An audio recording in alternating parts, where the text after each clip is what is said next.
คุณคิดกังวลใจเป็นหนักหนาทศกัณฐ์กุมพันยักษ์ลักพาตัวสู่ลงกาได้ใกล้ชิดกายาสีดาน้องหมอพระไทยครั้งคราวนี้เสด็จไปหาอวยองค์ผู้ทรงศักดิ์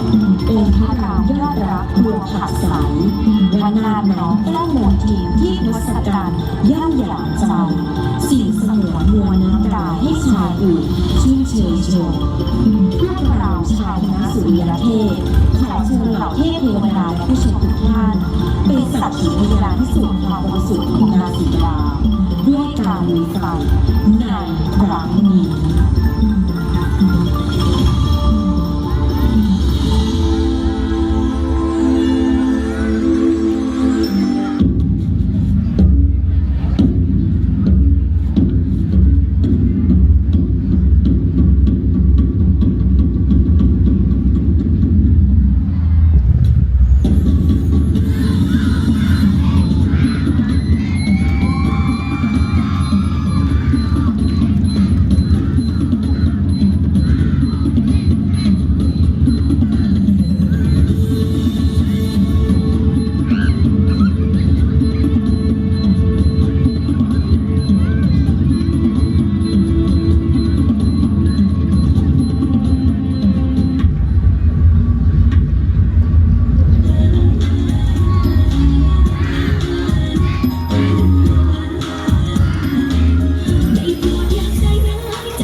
ตาและความรักแล้วใหญ่ต้องมาอกหักแค่เข้ามาพักแล้วก็จากไปไม่เคยสมหวังในสักคราเพราะร่างของฉันอยู่ที่ใดคงต้องเดินลุยไฟเท่านั้นใช่ไหมจะได้พบกัน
สุริยเทพนะครับ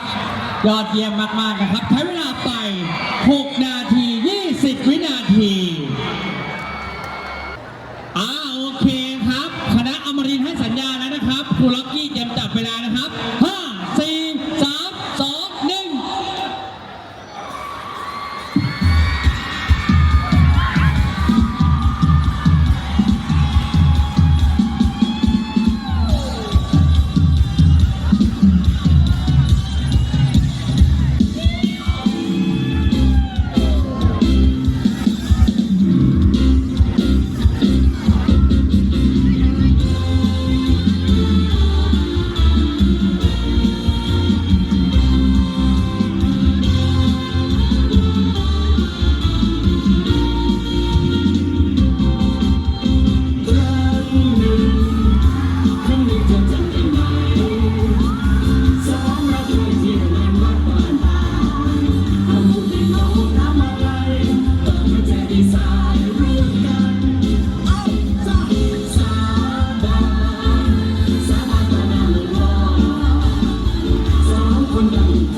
1Strike the pose.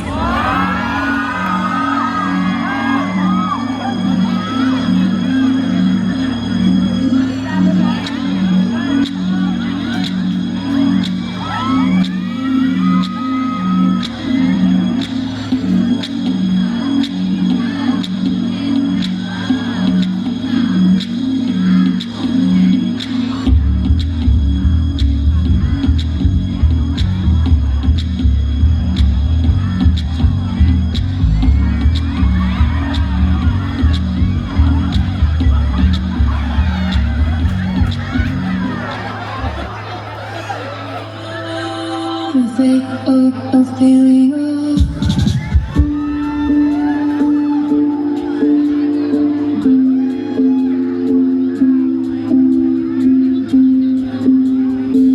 I heard you calling on the megaphone. You wanna see me all alone. As legend has it, you are quite the pyro. You light the match to watch the glow. And if you never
was a cold bed full of scorpions. The venom stole her sanity.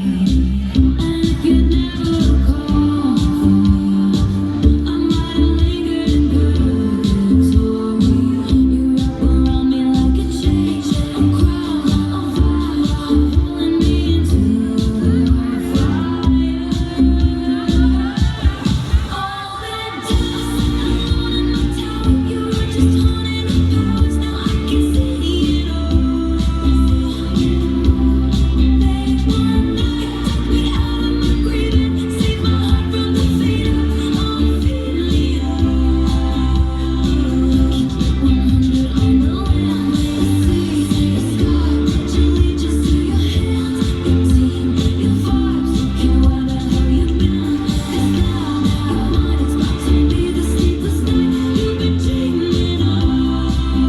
The fate of Ophelia is locked inside my memory, and only you possess the key. No longer drowning and deceived, all because you came for me. Locked inside my memory, and only you possess the key. No longer drowning and deceived, all because you came for me.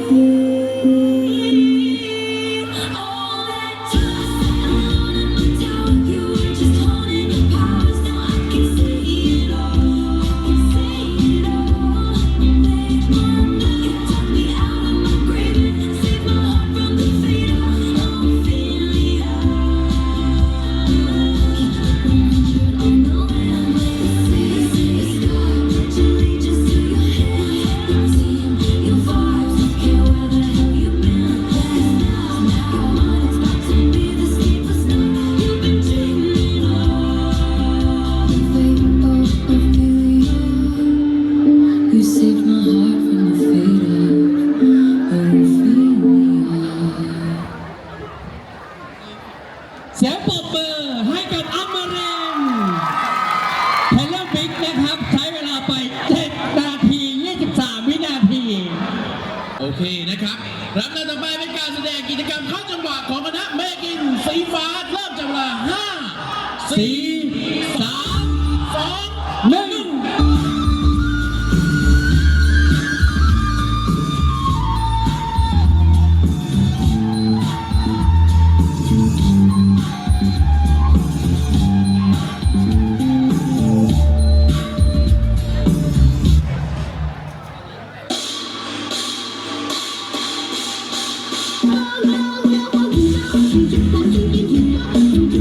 Thank you.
music.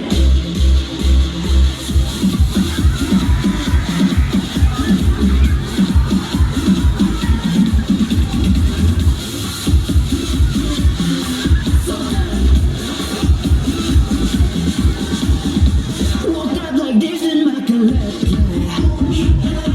Like made it with my tender. That's my good in my body. Come tell me I can change an eight.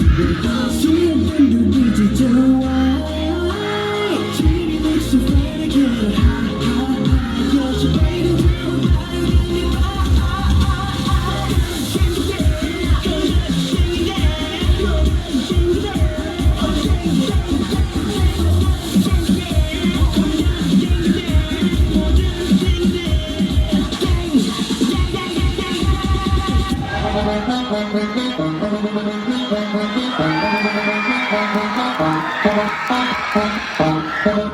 Let me go, let me go,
จบไปแล้วนะครับสำหรับกิจกรรมการเข้าจังหวะของคณะเมคิงสีฟ้า ใช้เวลาไปทั้งสิ้น 6 นาที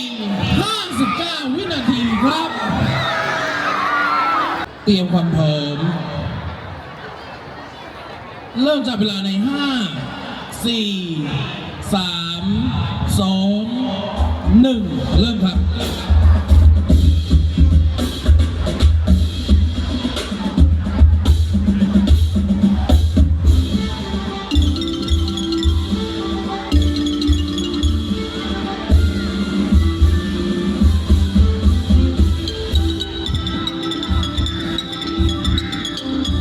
เ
คู่รักจูไม่คู่โอ้แม่ยอดชูสัญญามันรักแค่แต่จริงจริงคนรักจริงนอนอยากแอบละเมอตัวจริงเธอฉันตัวจริงเธอที่หลอกก็ให้พี่ตายโอ้ไอ้คนใหม่ไอ้เรื่องว่า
จบไปแล้วนะครับสำหรับการแสดงกิจกรรมเข้าจังหวะของคณะพยัคฆราชสีเหลือง ใช้เวลาไปทั้งสิ้น 7 นาที 35 วินาที โอเค เตรียมตัวจับเวลา 5 4 3 2 1 เริ่มครับ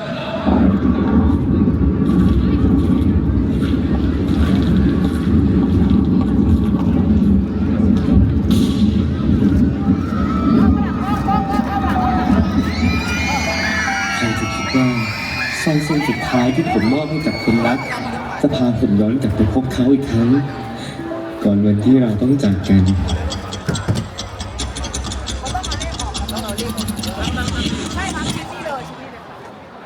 ยังชอบได้ถ้าเราไม่อาจได้คู่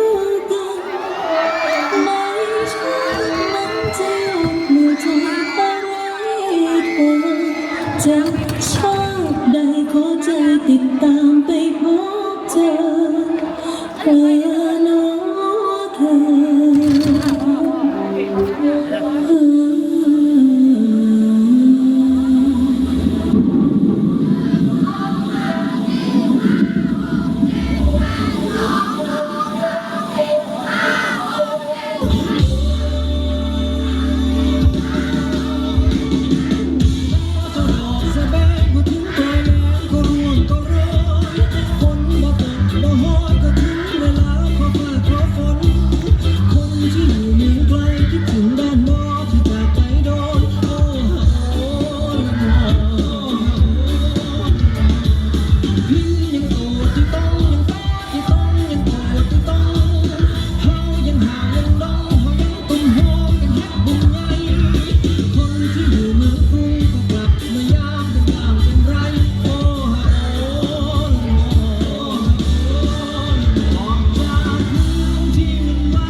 ซื่อไม่เคยหลอกใครไม่เป็นกระบือจะลองจับมือแล้วเดินไปด้วยกันพี่จะพาน้องๆไปเที่ยวทะเลนั่งเรือลงเลนั่งดูปะการังพี่จะพาน้องๆมืดตอนนึกทุกวันแล้วมานั่งชมจันทร์แม่กันสองคนพี่จะพาน้องไปเที่ยวงานจับปลาซื้อสัตว์ประเพณีไปขอพรให้ใครสุขใจมันเจดีย์คอยส่องเรานี่รักกันตลอดไปว้าว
โซเชียลมาแรงอยากจะมาออกแถลงขอความเห็นใจที่ขายครีมขายยาหญิงชายอยากบอกว่าขอไปจนชอบกาแฟเป็นพยานสัญญานิรันดร์รักฉันเธอคู่กันเกรฟ้าที่เคียงคู่ดาวดังที่เธอนั้นไม่เคยปล่อยมือฉัน